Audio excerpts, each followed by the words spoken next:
आमर जो fatty acid अच्छी देहरे जो फैट अंश अच्छी बा चर्बी अंश अच्छी ताकू आमे कोलेस्ट्रॉल बोली बुझी थाउ। एही कोलेस्ट्रॉल रो डिफरेंट कंपोनेंट अच्छी ताकू डेंसिटी अनुजाई विभिन्न भाग में विभक्त करा जायछि। जेमिति कि high density cholesterol, low density lipoprotein बा एलडीएल, सीरम कोलेस्ट्रॉल, ट्राइग्लिसराइड, काइलोमाइक्रॉन और लाइपोप्रोटीन स्मॉल ए और एपोबी एगुड़ा सब डिफरेंट मॉलिक्यूल्स जो माने कि ब्लड सर्कुलेशन रे थांती।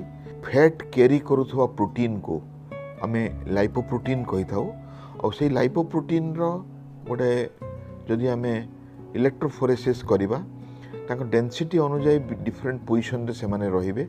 जेमिति कि